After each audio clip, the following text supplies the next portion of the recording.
Hello, everyone, and welcome to our first workshop.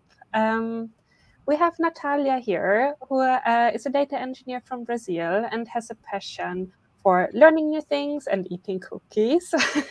Currently, she's working at bol.com and is located in the Netherlands. And she started developing in Python in 2014 already and has been solving big data issues in different industries since then. And today we will get an introduction to Pyspark. So, Natalia, the stage is yours. Thank you, Christine. I'm very happy to be speaking here today and, sort of meeting you all. And, let's get started. Everyone sees my screen, right? So, okay, let's begin. Uh, well, to begin this presentation, I actually thought about asking a bunch of questions with W's because I assume everyone's asking, okay, why are we here? What are we actually going to learn? Where does it all begin? But then I just thought, well, the goal of this workshop is to go from really having no idea what the Spark thing is about, like I've never used it, how do I get started, to hopefully something more like, okay, I know what I'm doing now. I can start studying more on my own. So it's really an attempt to get you guys started and excited about the technology. So, well, let's start with our questions then. The first one, I guess, is a who. Like Christine already mentioned, I'm Natalia. I work at bol.com, a web shop that you might be familiar with if you're in the Netherlands or Belgium. I'm actually doing a lot of work with Kotlin right now, but Python is still probably my favorite language to work with, and I still like the community a lot. And a random fact about me, I like soccer and I like taking naps. So you pretty much know me by now. So, okay, what's the next question then? Why are we here? This is what we ask ourselves every day, right? And well, we're here because we have a challenge. And the last time I did this workshop, which was probably 2 years ago, I had this slide about how data is being used more and more in sensors in our daily life, in the industry. But I actually, this time, I wanted to give a concrete example. And to do that, I actually stole a screenshot from the company I work for. And for most people, it looks like this: it's a web shop with products. But if you're in my team, for example, it looks a bit more like this, where we highlight and we measure uh, a bunch of items and groups on the workshop. And apparently, I'm very interested in skateboards. But well, we do that for a reason, right? And that reason is, well, we like to make the best recommendations for the users. We use the data we collect for marketing reasons as well. If you have like a streaming data collection, you can do fancy stuff like fraud detection. The possibilities are endless, right? And of course, if you're measuring so many things, you end up getting a lot of data. And 2 months ago, I just did a count on the number of view or render events that you get. So every time a product is rendered or viewed, they're different things, but not so important right now. Yeah, I was counting how many events we got together with some bot traffic. We actually got tons of those. And got to this number, which I think translates to a gazillion events for a single day. So you can imagine that you need scalable solutions to process all this data, right? And initially, you can think, okay, I have some data, I'm going to process it with my machine.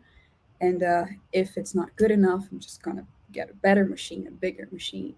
And if it's not enough, then I can just make my machine better. And that eventually doesn't scale very well, right? So, how else can we solve scalability problems? Well, eventually, people started thinking about more horizontal scalability, like involving different machines to do the work.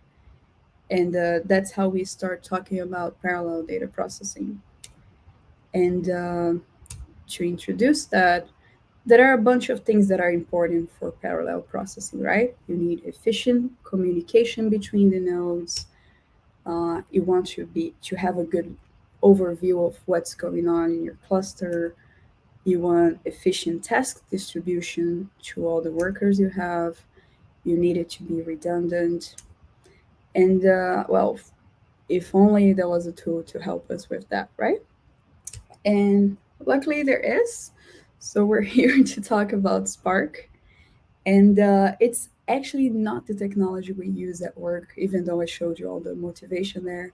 We are doing some work with a Beam and yeah, working with data flow. But there are similar technologies. They're adopted broadly in all kinds of industries. I actually started working with Spark in other jobs, and I still find it fascinating. So I still want to share it with people. Um, and there are some things that I want to introduce before we jump into the exercises, just so not everything is super new. So the first thing is when we develop with Spark, it abstracts away a lot of concepts. So we might expect to work with one machine, but actually we have a bunch of nodes together doing the processing. But for us, it's going to feel like it's just one thing. Before I move forward, I would like to know: are there any questions? Was there something that wasn't explained as well? Can I help so far? I am gonna take the silence as a no, but please just shout out if you have questions. I think Christine is gonna help me out um, with posting them in the chat. So for now, I'm just gonna move forward. So okay, just to make it a bit more complete, what is Spark? It's a data processing engine. It abstracts parallel data processing concepts, like I said, so it's the easiest to develop as possible. And if you want to work with Spark, you can work with Scala, Java, R, Python, that are APIs for all these languages. Of course, today we're going to focus on Python. And there are some things that you should know about it. And what are them? Well, please get your notebook or not. It's not really important. So just hear me out. We're going to get there. In Spark, I know I showed you a, a picture with a bunch of nodes talking to each other, but actually the Spark architecture is a bit more like this, where you have a master node or a main node assigning tasks to different workers. And if I want to be very, very specific, I would actually show you a picture like this with the driver program, the cluster manager, and the workers. But I don't want to get to that depth just yet. So we're going to stick with the previous drawing.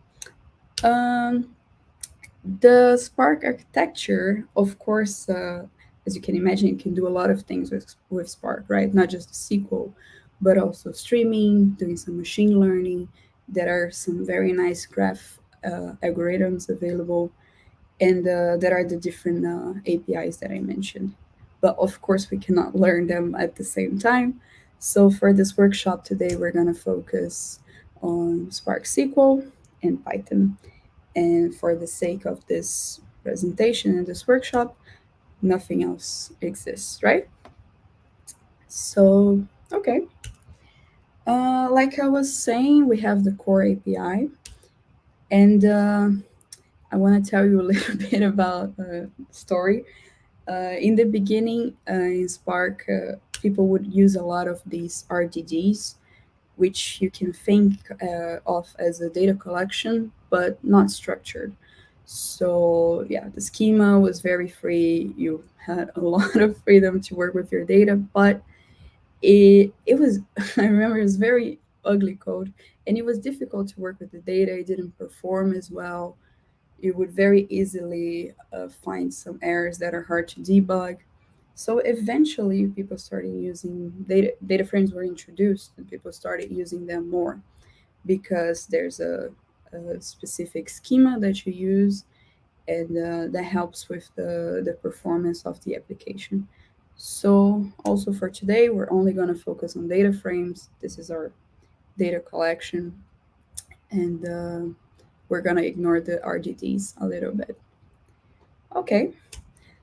I think the last thing I wanted to share with you today is the operations.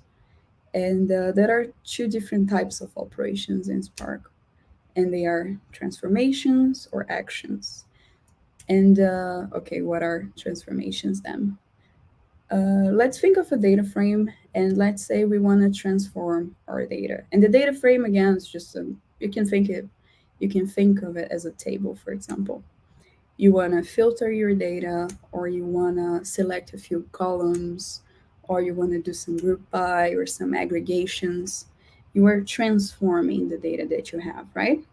But you're not actually doing anything with this data, like writing it somewhere or counting the number of rows you have. No, when you're transforming, you're just changing the logical flow of your Spark application. So Spark, because it's lazy, it doesn't actually do anything until you have an action. So in Spark, you can have a chain of transformations, and then as soon as you add an action, then the processing starts. So today we're going to play with both of them, and you're going to see it in action. So don't worry about if it's not as concrete as it could be right now. Um, our next question is, when do we start?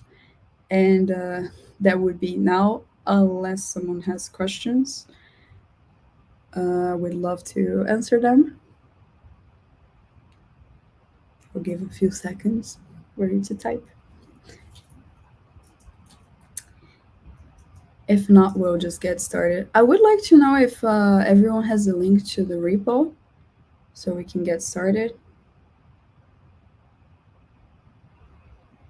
Okay.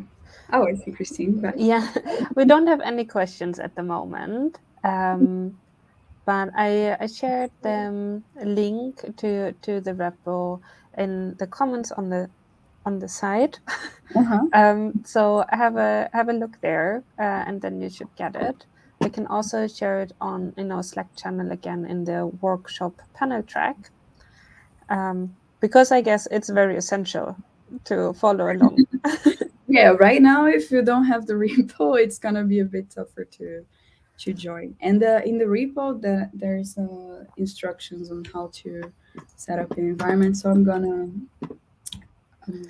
go through it together, so we can start with the exercises. But thank you, Christine. So okay, we want to start with the exercises, and there are actually, if you open the repo, the link is up here as well. There are actually three different ways of opening the exercises.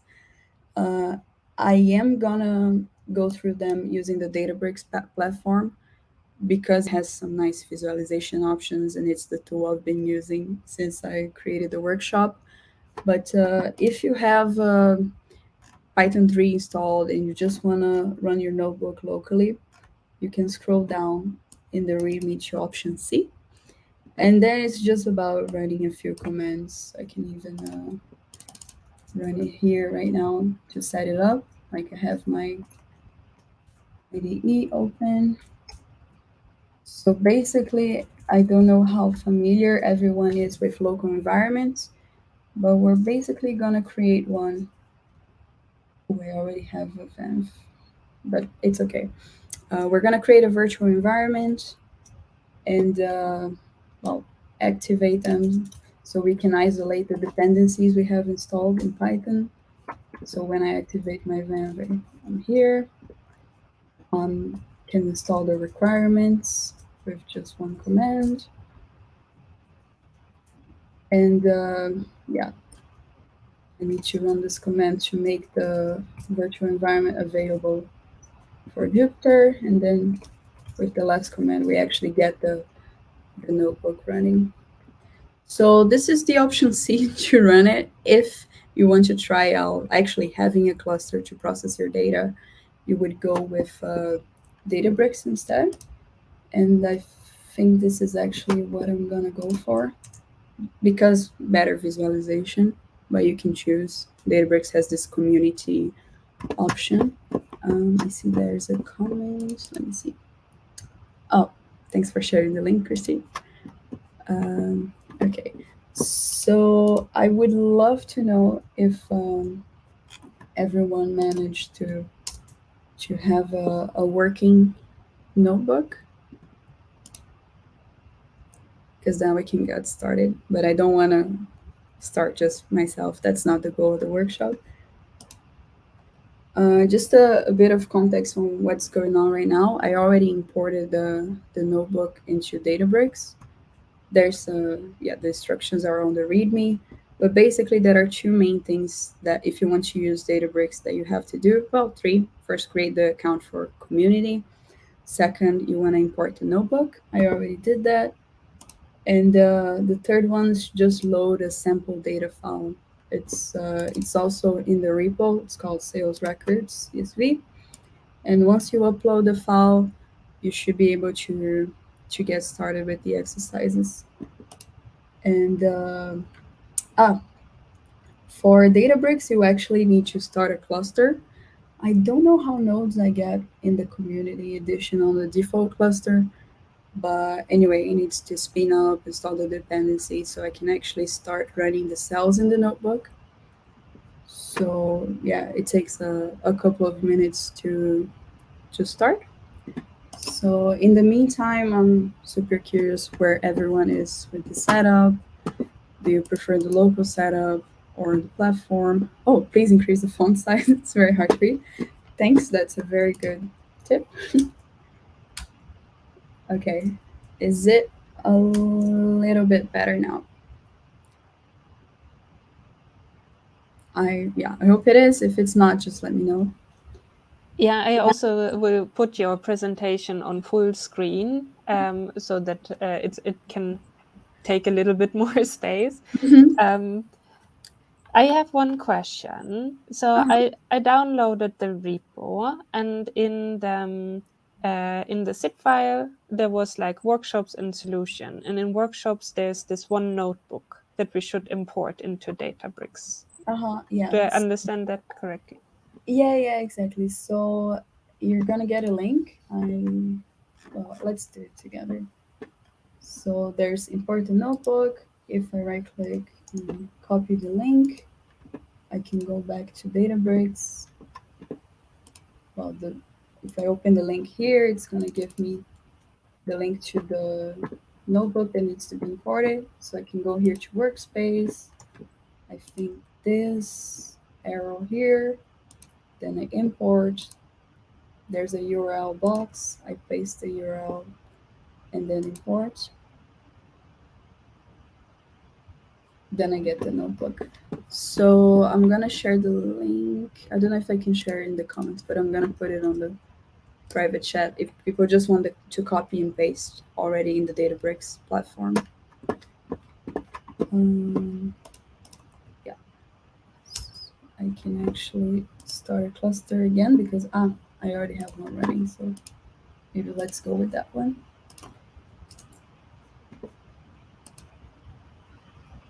Ooh, didn't like my cluster choice.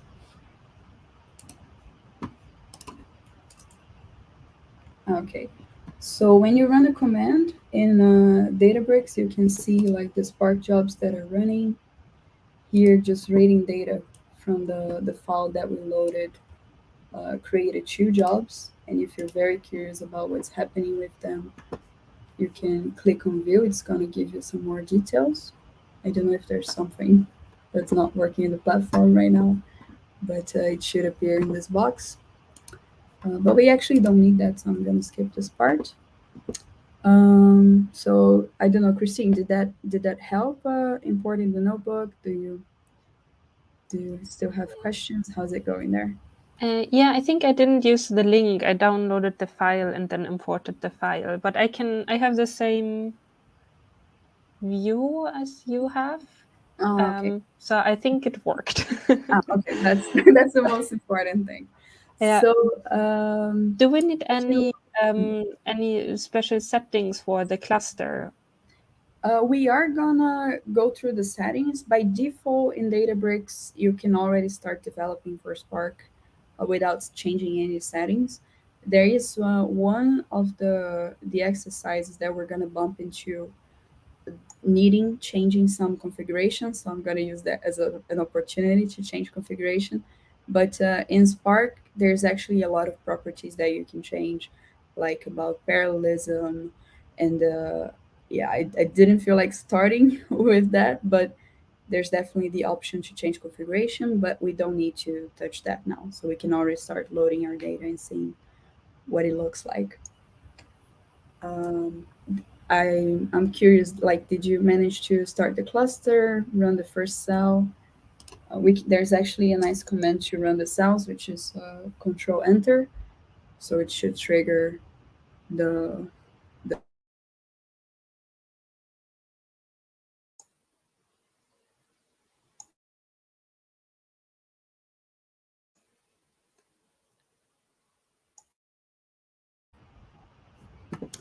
Okay, am I back? Sorry, I Yes, was you were gone for a second, but now I can hear you again. okay, perfect. Yeah, I was in a VPN and then forgot to quit it. Okay, so yeah, I'm curious how everyone's doing. If we can get started with loading the data. Maybe the ones that are following, you can just ping in the chat. Like I imported, or I started my cluster. I could run the cell so that we know. Okay, awesome. So, okay, I'm gonna get started with the explanations, but if I'm going too fast or too slow, just let me know and I'll adjust. But basically, the first thing that we want to do is loading some data to process, right? So this sales records file is actually just a sample file for the sake of learning and getting used to the tool. But yeah, for Spark, it's just about calling a function to read a CSV, and then it's gonna make some assumptions. For example, if it has a header or not, what is the separator, and sometimes these assumptions are not the best. For example, with just the default parameters, I can see that the column names for my data frame are a bit wrong. For example, sales channel is actually part of the header. So we're gonna make some little adjustments just to properly read our data frame. But the important thing to know here is that we loaded the data into a data frame, and if you're using Databricks, displaying this frame is just about calling the display function. If you're in local mode, it's going to be slightly different, but in the end, it's an action to display the data frame. And yeah, if you're playing with Databricks, there are some visualization options here as well, but we're going to get to them. I think the important thing right now is to make sure we load the data properly. So we're actually gonna pass some additional parameters to specify like the separator and the header in the file. So now if we do that, we actually end up with a properly formatted data frame with the column names correctly, so we can actually start using the data. And yeah, the next thing I wanted to talk about is the schema, because I don't know how familiar people are with these terms, but basically it's about column names and each column has a data type.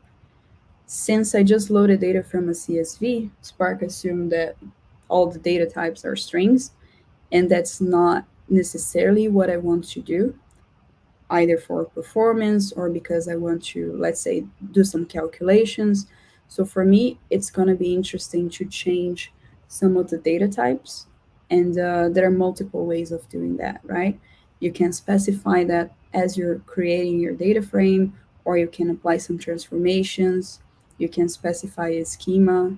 So we are actually going to use transformations to change our schema, but you see as you study there are multiple ways, and there's never an unique way of doing something in Spark. So far, everyone with me? I'm gonna have a look at the comments. The font size is still hard to read. Oh, okay, let me see if I can improve that. Okay, is it a little bit better now?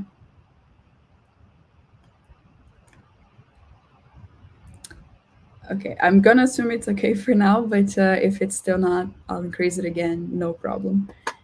Okay, so if you just want to have a quick look at the schema for your data frame that you just created, you just do dataframe.dtypes. It's gonna send you back the column name and the type, and well, a list of them. And well, that means we can start playing with our data, right?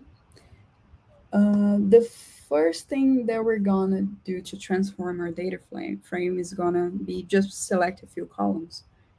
Um, you don't always need all the columns to achieve the data transformations that you want. So Spark has this function called select that you can specify a list, or in this case, you can specify a list of columns that you're interested in, and then you can display. It's very basic stuff. It's pretty much the equivalent to the select in SQL. So I I don't expect I don't expect a lot of problems at this stage. But basically, for each transformation or each chain of transformations, we want to assign the output to a separate variable, so we don't lose our sales data frame data, which contains the initial data with all the columns and the original data types. So yeah, we're going to select, assign it to a data frame, and then when we display, we'll actually just see the columns that we are interested in. And well, we created this little warm-up exercise just to make sure everyone is on the same page as I am. And it's basically about creating a data frame that only contains order ID and order date from the sales data frame and then displaying it. So yeah, I'm gonna give you guys some time to do this one. It's pretty similar to the previous cell, so it should be fine. But if there are any questions, just please let me know, and we'll go through them. Okay.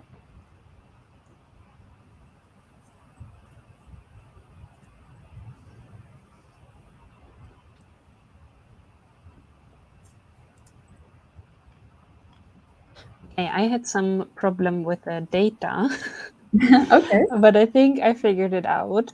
You had an explanatory GIF since I imported the file. Yeah. I had to create a table and upload the CSV file manually. But you had I will share it in the comments on the side if somebody was following the same path and got an error that the data doesn't exist. Okay. No, that's a very good point. If you want, I can show what's needed to upload the data. Let's hope I remember as well. Yeah, there's a create table here. We can upload the file. We don't actually need to create a table. We just want the file to be uploaded so it's available on the file system. In Databricks, they call it GBFS, but it's basically an abstraction for Amazon S3, I think. So yeah, we're just gonna upload them, upload the file. Oh wait. Oh, here. Yeah. So if I go to workspace, oh, for me it's workspace.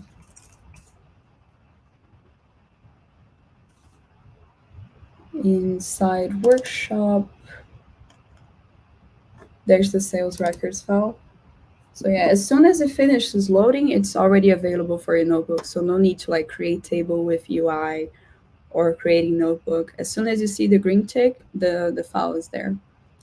And yeah, I apologize for not going through this one with you guys, but yeah, it's there now. So I think I can go back to the notebook.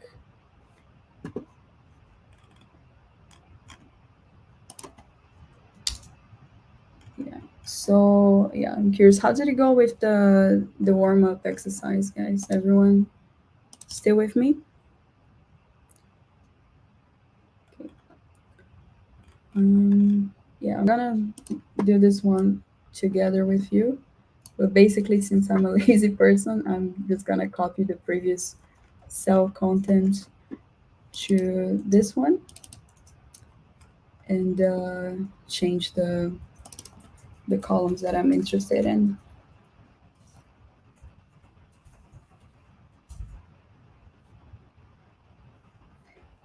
And this is how we do the first one. So let's see the comments. You have to change the path to absolute path. However, read CSV. Let me have a look at what Ian's saying.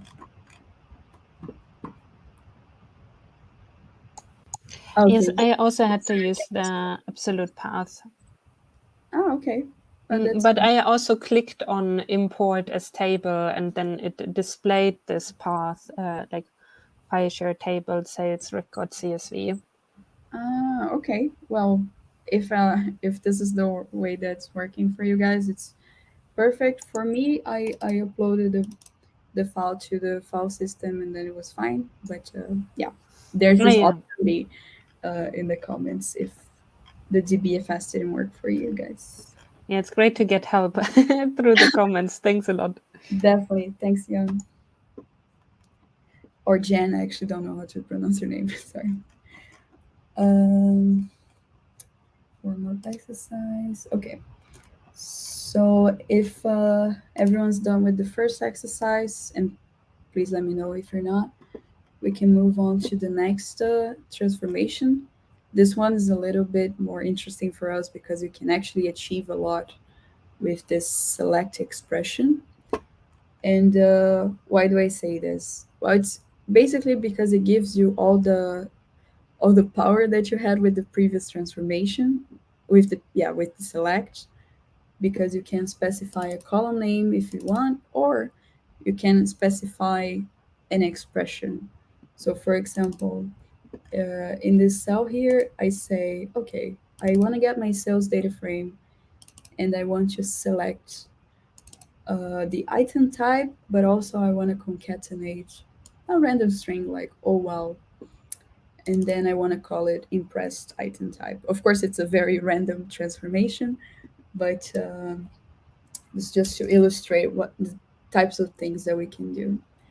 And well, I left a link here to the documentation so you can see some other functions that you can use. It can be numerical or like strings transformations. There's a lot you can do with the select expression. But for our next cell, I'm actually going to use it to change the schema. I don't know if you guys remember, but when we loaded the data frame, it only had strings as data types, and that's not the most useful thing for us. So we're actually going to use the select expression to parse our data frame properly, to have the proper schema in place. So if you see, for the columns that I still want to be strings, I just left the names here. But for the columns that I actually want to transform, like the order date, um, I specify the function. And like this function is provided by Spark out of the box. So I can actually convert a date, the order date, if I specify the format. And after this, if I have a look at the data frame, I'll actually see that the types changed for some of the columns. So that's going to be super helpful for us in a bit. So I definitely advise you not to skip this cell because the rest of the exercises depend on the transformed schema. And yeah. So, well, let's play a little bit with the select expression.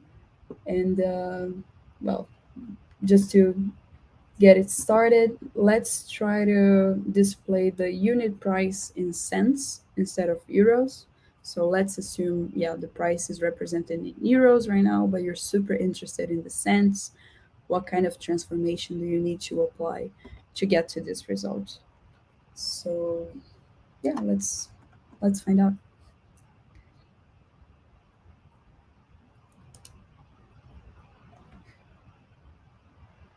So far, is everyone with me? Or should I go a bit slower? How's it going there?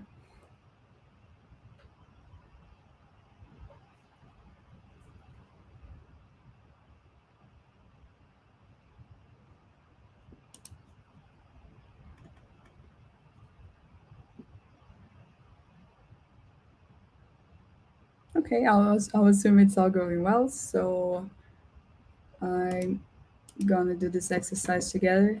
Oh, I got a thumbs up. That's good. Um, so let's do the first, well, the actual first exercise together. So what do we know? We know that we can apply transformations on our data with select expression. So maybe the first thing to do is to get our sales data frame and transform it. Select expression. And well, here we're interested in changing the unit price. So I'm gonna add the unit price here. And well, if I'm interested in the cents instead of the euros, yes, multiplying it by 100 will do the trick. And I probably want to give this column a name. So I'm gonna say as cents. And let's see what this gives us. Yeah, okay. Just to have the comparison, we can actually do something like this, where I have the unit price as the first column and the transformed unit price as the second column, just to see if it's doing what I expected, and looks like it is. So we can actually move forward if you guys don't have any questions, of course.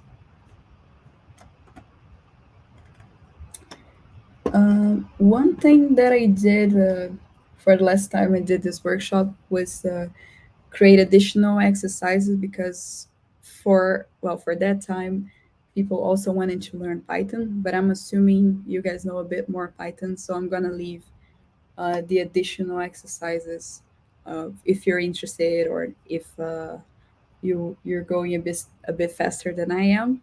So I'm gonna skip this one because it's basically about mixing the Spark concepts with some initial Python concepts like creating functions or for loops. But I'm assuming this one is probably a bit basic for this talk. So we're gonna go ahead and start with the filters. And yeah, filters are also, of course, super useful if you're talking about processing data. It is the, if you're familiar with SQL, it is the equivalent to the where clause. Um, and yes, you don't always want to process all the rows that you have, right? Sometimes you just want to look at sales that happened in Libya, for example. So that's where a filter is very handy.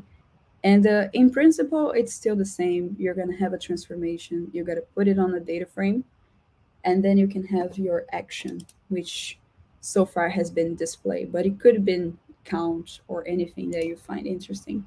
So if I apply this filter where country equals Libya, oh, I get an exception. And yeah, I think I already mentioned it before that one of the exercises had a problem with the configuration. So luckily Spark was very helpful with the error message.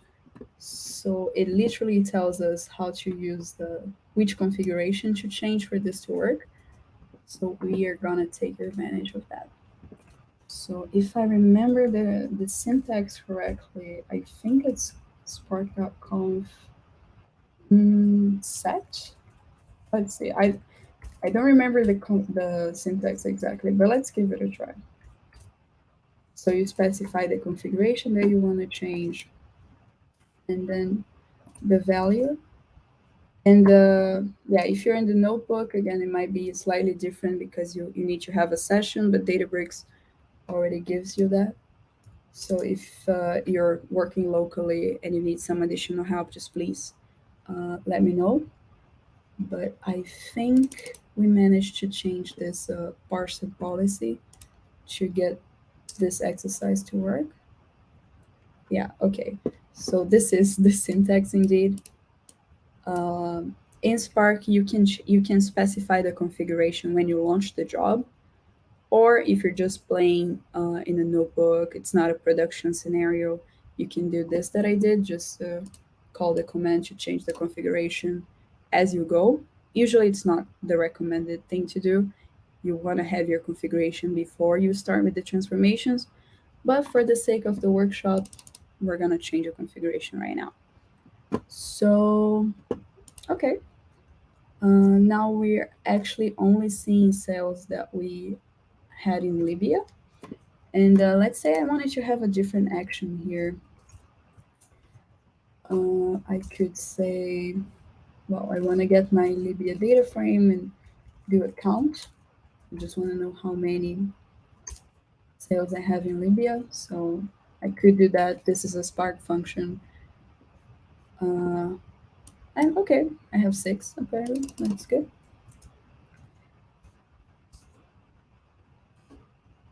And yeah, we're gonna learn different ways of doing this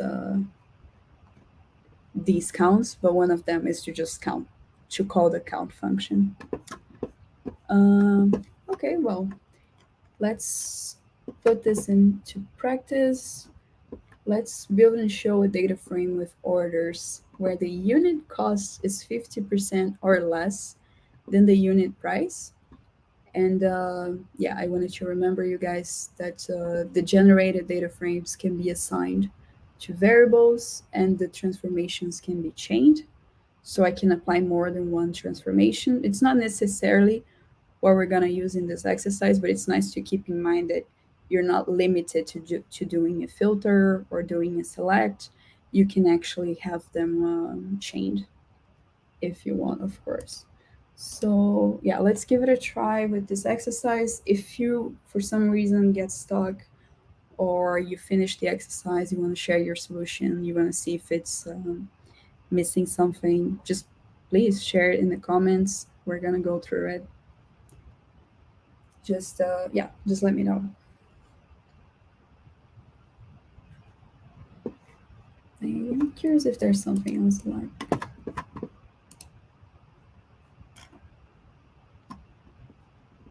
No, looks like it's fine.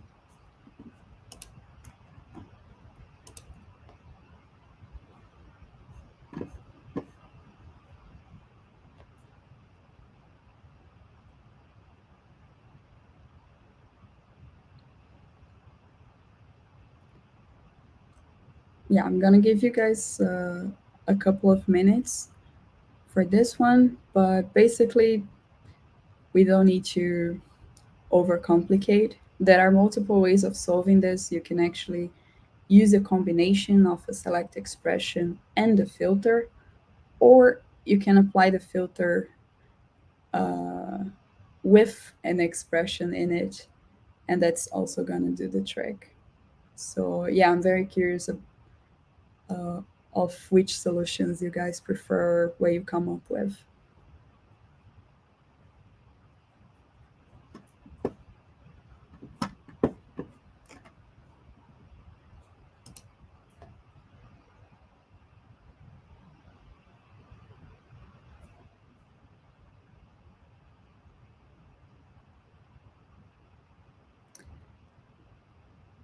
So Christine, I don't know if you're there, but if you are, how's it going with the exercises?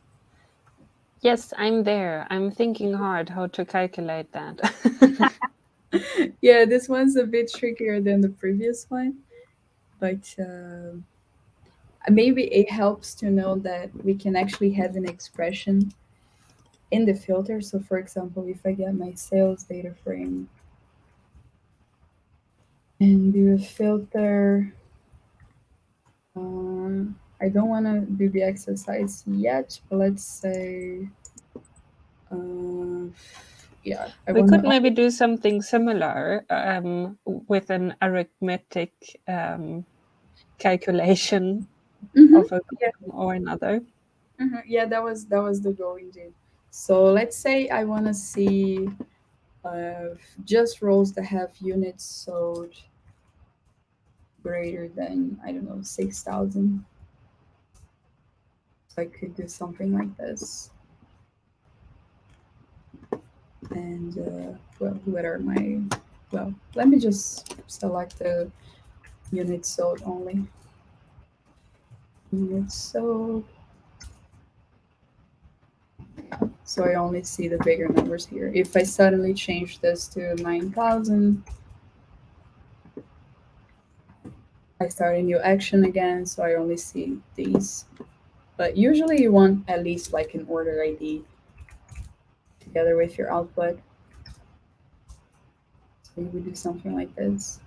So when I mentioned the chained transformations, this is what I meant. Like you can filter and select. And if you want to filter again, you actually can. Um, let's say I'm interested in a specific order. Let's say my order ID should be this beautiful number here. Then we can also do that. So for this exercise, it should be simpler than that. You should only need a filter. Yeah. But yeah, like I said, you can also do a combination of select and filter.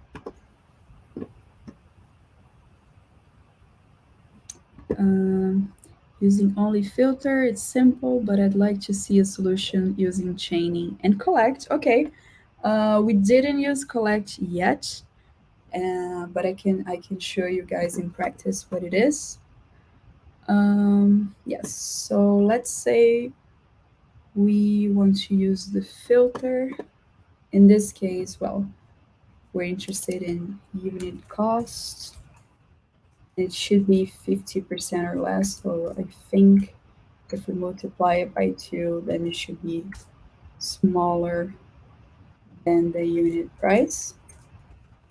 So this is like the solution, the initial solution for the exercise.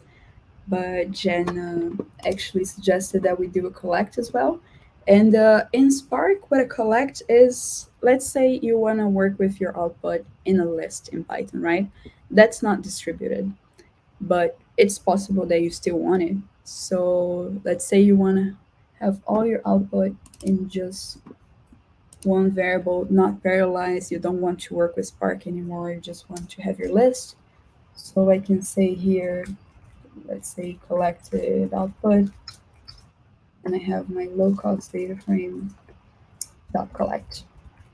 You're basically just dumping everything that the workers have into a variable, and we can have a look at that like this. Let's say I just want the first 10 items. Yeah, it's not gonna look as fancy, but as you can see, it's just a list of rows. A data frame is a collection of rows. Right now, we don't have a data frame anymore. So for example, if I want to have a look at the type of collected output, yeah, it's really a list. So here we lose the benefits of parallelization, which is one of the reasons why I didn't focus on collect. It's only meant to be used in very specific cases. But it's nice to know that it's there. So yeah, if for example I wanted to do some Python style transformations here, I don't know, X for X and this, and then you want to do something with the output. I don't even know what I'm going for, but I don't know if this syntax would work. Let me see. Oh, it actually works. So yeah, suddenly you're super Pythonic with the output of your Spark job. I'm definitely not recommending this because it's not parallelized anymore, but it's just a possibility that you have.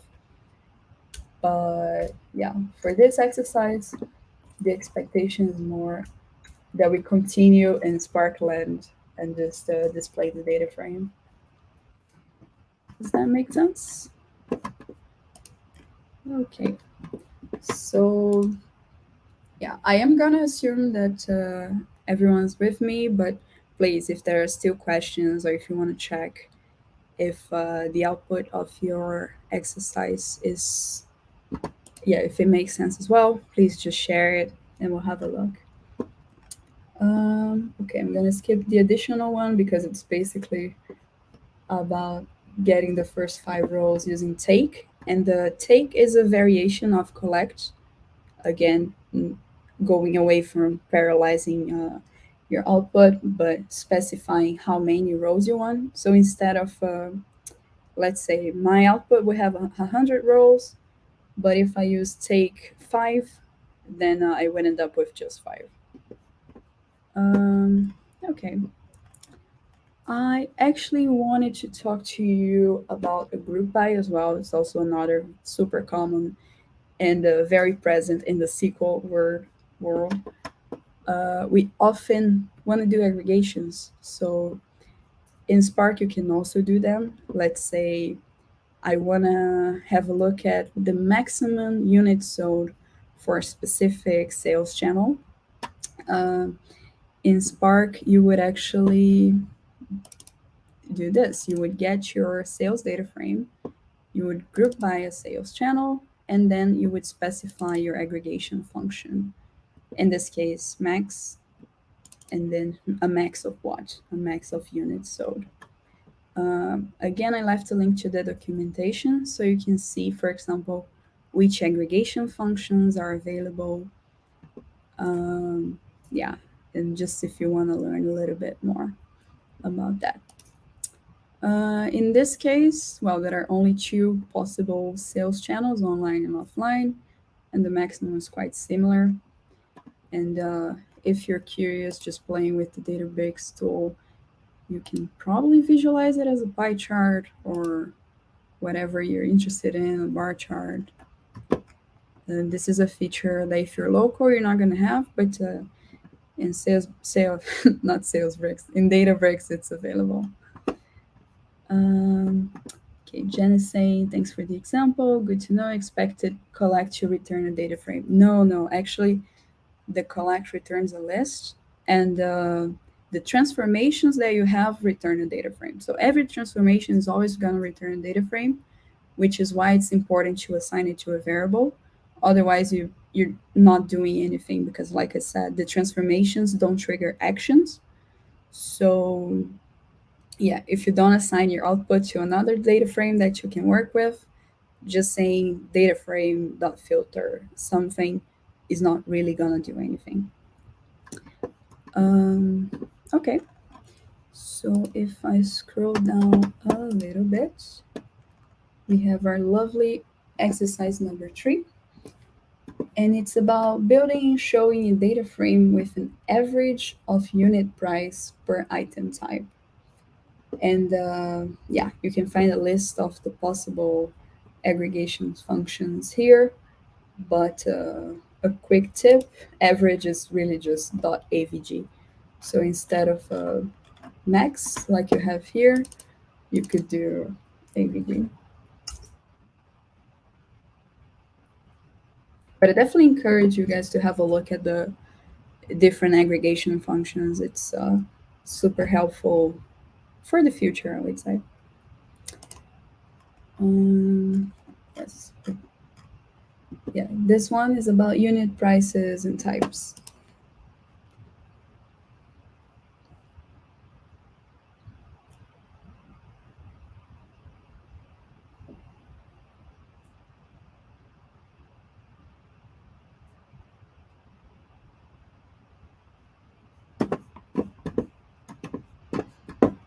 Meantime, I'm having a look at the at the messages here. Okay, I think we're good. Guys, I would really love to see, like, if you did the exercise and you want to share your solution, that would be great. Like, just me talking here is not as exciting. So please, if you did the exercise, just put a comment. I would love to see it. I have a question, Natalia. Yep. So when I create this group by, and then it's always followed by an aggregation function, I saw that there's also the option of having this AGG for like aggregate and then the expression. Is there any difference between those two? You were looking. You saw that in this link in the documentation. No. Okay. Like a couple of days ago when I was researching Pyspark and tried some things out. But yeah, exactly this. And then you would specify what you want to do. Okay. Can you give me the syntax that you had? Because I honestly don't remember that. Uh, yeah, that might take a second. It's okay. Not so fluent in Spark yet. This is fine. I also don't remember the syntax. I could do a quick Google as well, see if I can help. Spark example. Open.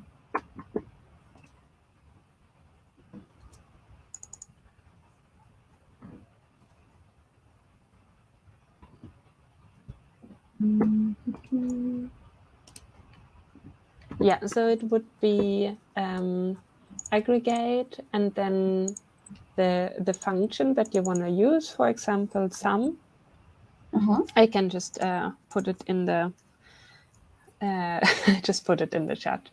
Okay, that's better. Let's see. Which chat? Here on the side, just had to type. Okay. You put the column name as well. Okay, cool. I don't know if there's any best practice for that. I guess the column name should be one from the data frame. Yeah, exactly. I don't know. I was typing column name. Let's say sum of units sold.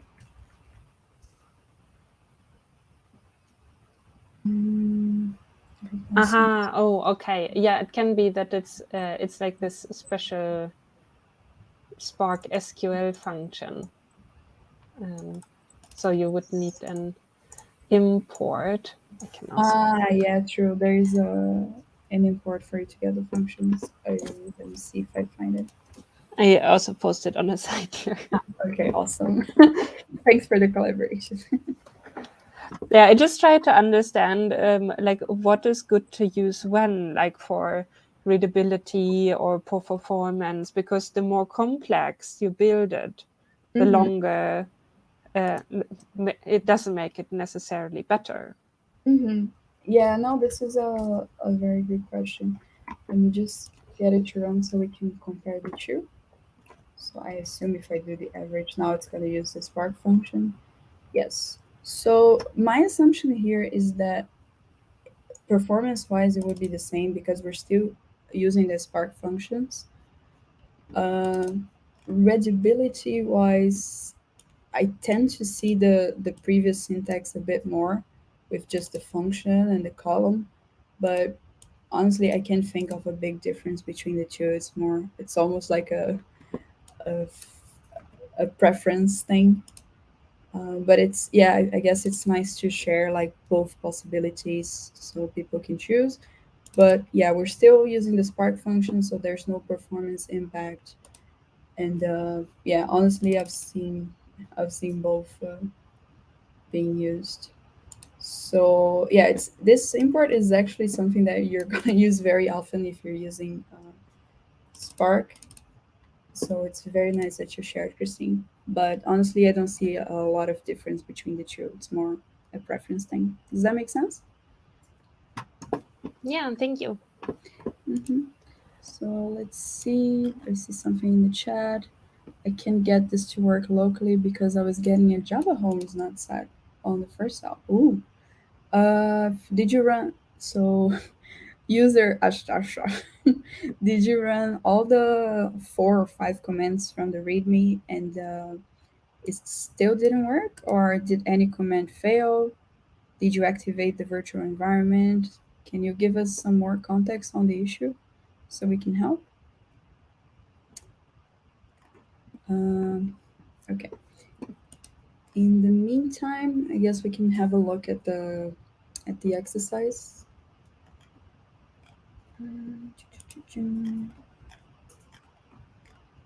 Yeah. So, well, let's do it together so we can really go through it and I can remember the exercise that I wrote. So we're still interested in the sales data frame. But this time we want to group by item type. And we are interested in the average unit price. So when I display, I actually see the type and the average. And soon we're gonna see yet another way of solving this with SQL. But for now, oh yeah, I'm seeing some conversation on the chat. It's super picky with JDK, Mac, Linux. Oh yeah, another important question. I didn't test this for Windows. I have a Mac and it worked well with that. But if someone manages to find a fix for Windows, that would be great. Oh no, actually the user is using Linux.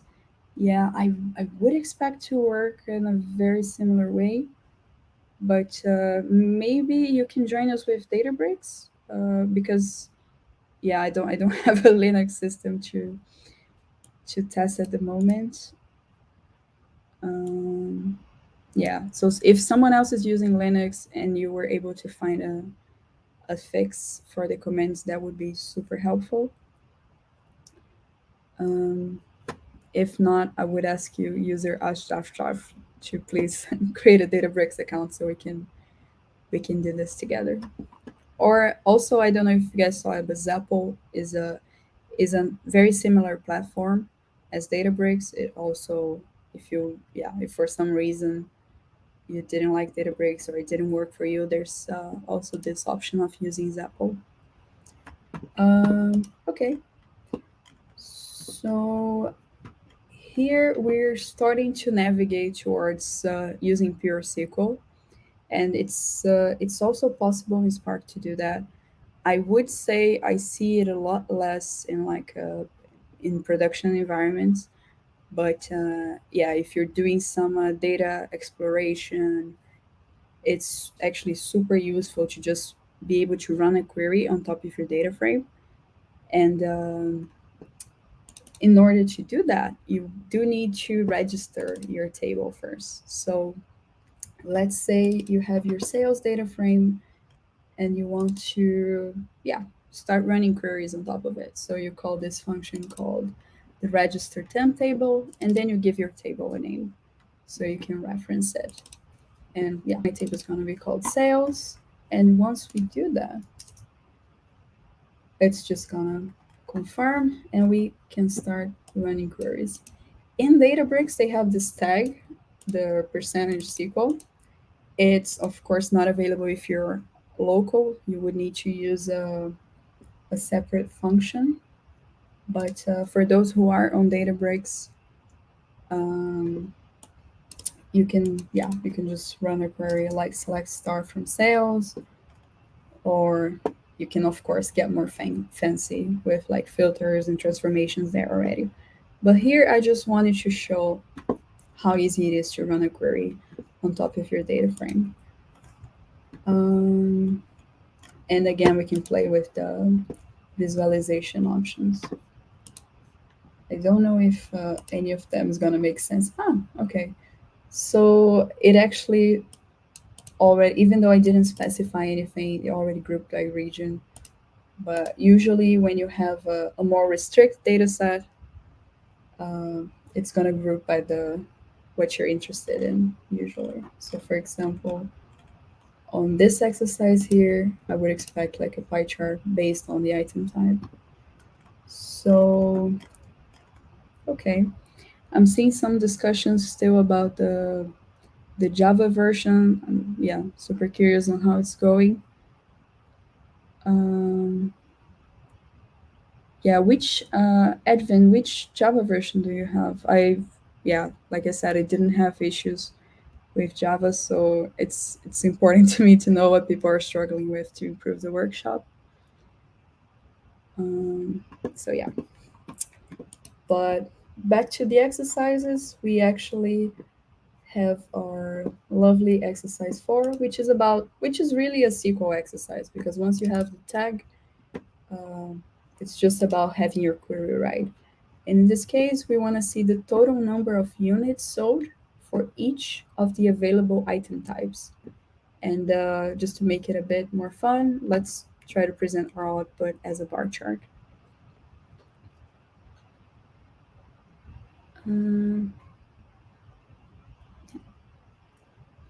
Okay, I guess stuff gave up setting up locally. I apologize for that. Maybe for the next time I do this workshop, I'll create a Docker container instead so it works for everyone. But that's an improvement on my side. Thanks all for helping. Good stuff. So yeah, I assume for those who are familiar with SQL, this is a straightforward one. But yeah, let's see how it's going.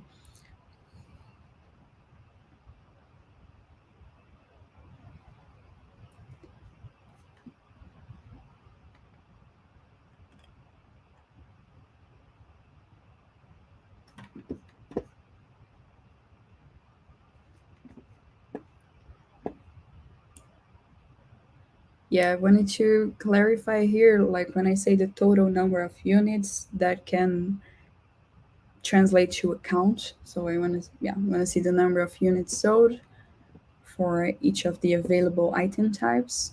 So again, we're interested in an aggregation after a group, but this time instead of using the Spark functions, we actually want to look at SQL purely, as yeah, it's another interesting feature of Spark.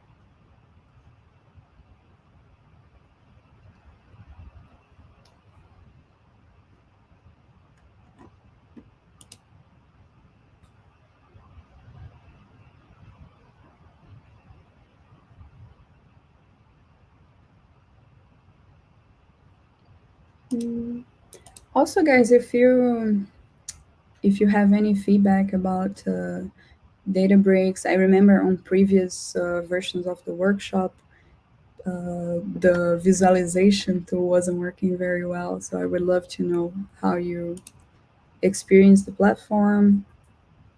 And yeah, actually, just general feedback is nice. I do see some notes about Docker. Only want to use Docker going forward. Yeah. I'm also super in favor of Docker. I guess I just didn't have the time to properly set up a Docker environment. Okay, guys, has everyone finished the SQL exercise? Can you please share the solution so we can do it together?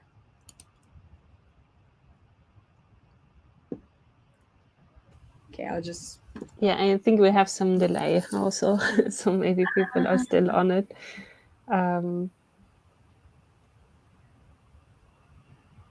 It is very interesting how similar it is using Spark or like the Spark syntax and the SQL syntax. Like the thinking is the same, but it's not the same. So Yeah. I guess it can sound scary when you say you have a framework, but actually, I think Spark does a very good job translating what you're used to, in this case SQL, uh, to the Spark syntax. You can see there's usually a one-on-one map from SQL to the Spark SQL syntax.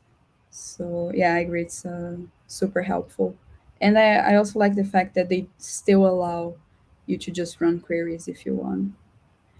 yeah. Yeah, I have a suggestion for a solution. Not Mm-hmm. sure if it's right, Okay. but it would be select item type and then comma count units sold. Minutes sold like this. Units underscore sold. And then from sales group by item type. By item type. Okay, I find this part here interesting. Okay, maybe it's not. No, I think it's gonna work. But maybe it's not doing the right thing. No, I think it works. I only my only I'm not 100% sure about this, but I think when you have it like this, you're counting when units sold is not null, right? Well, let's have a look at the table. Yeah, I think it's. Let me think. Units sold. Or is it just counting the rows and not actually Yeah. counting the items? Yes. Let me think a little bit because I wrote this a while ago, but we definitely want to group by item type. And actually, it's not a count. I think we want a sum of units, so right? And because if we look at the table, let's see, we are looking at units sold, and what else? Item type.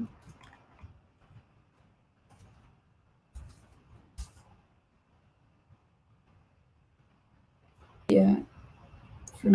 Okay. Then it was counting just the rows, but not actually the units. So No, it's actually a pretty interesting one because we often I tend to confuse them as well. So in this case, I think we're more interested in the sum than the count because otherwise we're counting the number of rows. Um, from the sales data frame instead of the unit sold itself. it should have been suspicious with the order of magnitude because it was only like around 70, 80. And I guess for a company who is actually selling on a larger scale, that doesn't make sense. But now I see. Thank you. Yes, of course it's fake data, so I don't expect it to be like that close to reality. But yeah, it's a good catch. If it looks odd, it's probably odd. Okay, let me have a quick look at the comments, see if there's any questions. Put the repo in the pre-talks. Okay. Yeah, Edvin has a nice suggestion for us to share the repo a bit more in advance. And yeah, I definitely agree. So, guys, actually, I want to say congratulations to us because we finished the main exercises. I did put some additional ones in case we had some time left. Or if you're just curious, you can of course continue playing with the exercises. So I think we have a little bit of time, so shall we do at least like the first bonus challenge? What do you guys think? And Let's I love go for it.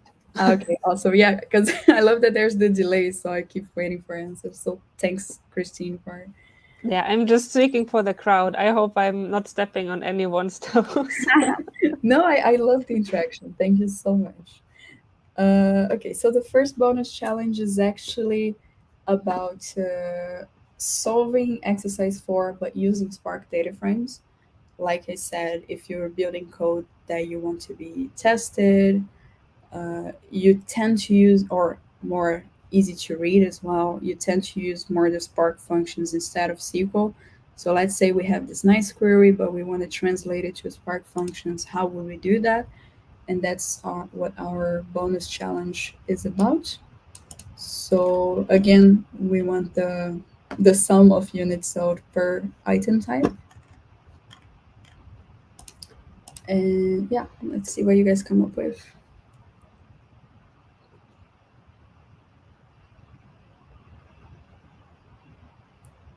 Oh, I just saw that Edvin can get the SQL to run. Yeah, indeed.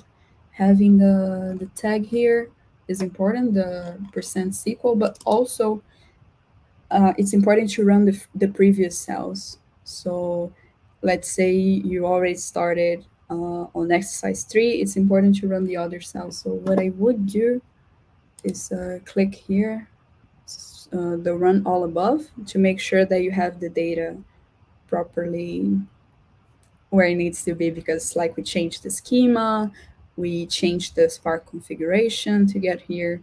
So it's very important to have the final exercises to run the previous cells. So if you haven't, please just click run all above. Yeah, please let us know if it helps. And yes.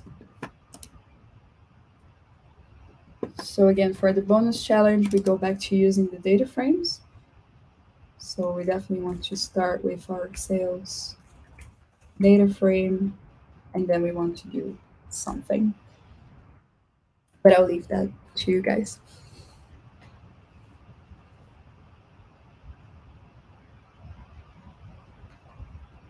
In the meantime, I'll think what could be wrong that the SQL doesn't run. Can you share more details about the error, Edwin?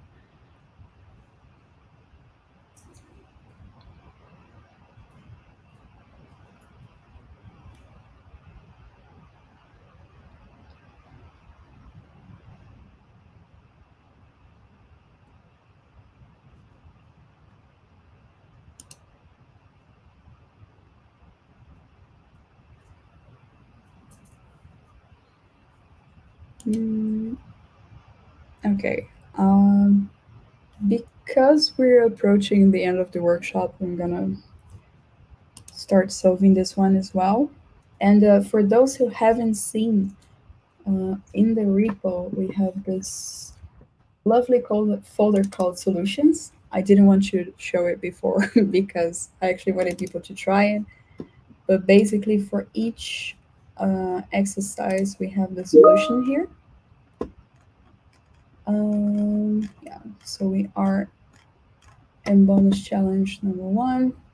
The solution's here, but I'm gonna solve it with you guys. But if there's any exercise that you got a bit stuck, you can always check out the solutions. So for the bonus challenge number 1, we want to actually group by, I forgot, was it item type? Yeah, item type, and then aggregate to get the average, and no, not the average, the sum of units sold. And then you realize you made something wrong because it's a column name, so we want it to be a string.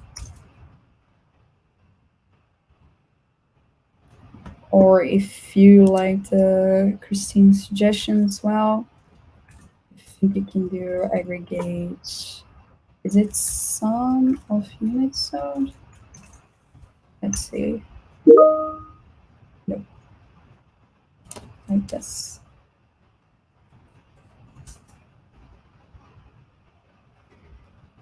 Yeah, so both syntaxes are perfectly fine. I think sum is also a Python function, right? Let me confirm that before I start. Yes, it is. That's why there was an error earlier when we didn't import SQL functions. Yeah, exactly. So, oh, sorry. And they can be very, very tricky if you have other code in your notebook that is relying on, like, for example, sum, max, mean, like all those common functions that are inbuilt. I don't know how people solve that. Maybe good code structure in some way. Well, one thing that you could do when you have the imports here, and I don't know if I fully understand the problem that you described, but where we have the import, where is it? So because if we import, then we would always use, whenever we are using sum or average or min or max, depending on what we're importing from these functions. If I would like to do just an arithmetic max from 2 numbers or in a list, then it would also use the SQL function, if I understand correctly. No, it's indeed a tricky one if you want to use both, but I think in Python you can do something like import as, right? So let's say I want to import this as some Spark. So then I still have the Python function as sum, but I have the Spark function as sum Spark. So it's easier to distinguish them. Don't know if that helps. What do you think? Yeah, that's true. I also see that Edwin had a similar suggestion. So Okay, that's great. maybe that's a way to go. Mm-hmm. Oh yeah, I see Edwin's suggestion now. Yeah, perfect. And yeah, if you want to just import all the functions in Spark, you can of course just import star. But indeed, if it's replacing any Python functions, it can easily get tricky. So I still think it's better to import what you need, and if you need to create an alias, it's great. Since we only have a few minutes, I did want to at least just talk about the UDFs in Spark because I think they're super helpful. Let me see where they are. Yeah, so they can also be imported from Pyspark SQL functions. And for those who don't know what it means, it's a user-defined function. So sometimes, let's say there's no filter that does what you expect, and you just want to really write customized code. Like there's no Spark function that does what you want.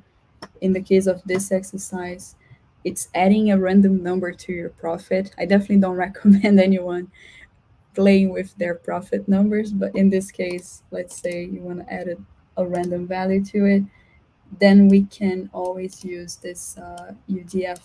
In this case, it uses a decorator, and you specify the return type here as well. So what it does is it makes this function accessible in the Spark context. So let's say I want to return profit plus, okay, it's not really random, but just for the sake of the explanation, you would do something like this. But for a more concrete answer, we can check the answers here. So in this case, I just created a random number and then returned it like this. And the interesting thing is how we use these functions. So we would do something like this. A random profit data frame, and then we use this with column that basically creates an additional column. We give it a name, and then we can specify which function we want to apply to get this new column. So in this case, I want my add random, my UDF, and I want to pass as a parameter the total profit. So each row is gonna go through this function and have a random value applied to it.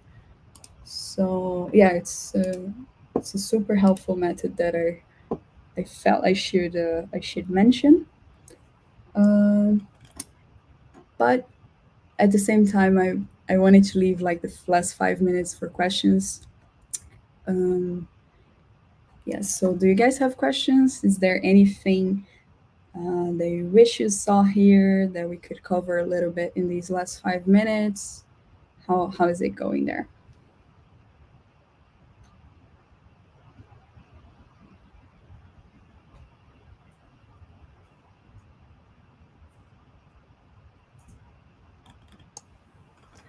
Yeah, it's difficult to read the room. Yes, everyone's a bit shy today. But well, Yeah, that was a really nice workshop. I enjoyed it a lot and learned a lot. I'm very happy. Yeah, I hope it can help in your work. I think you're using Spark as well, right? At work? Yes, like more and more now. Awesome. So yes, guys. So if you remember you had a question, you can also share it on Slack. I'll be super happy to help. And otherwise, thank you very much. Yeah, thank you. Thank you for taking the time and preparing this workshop. It was really great. And Awesome. yeah, everyone, reach out to Natalia if you have questions, suggestions, and happy learning. Yes, good one. Happy learning, guys. Stay safe. Bye. Bye.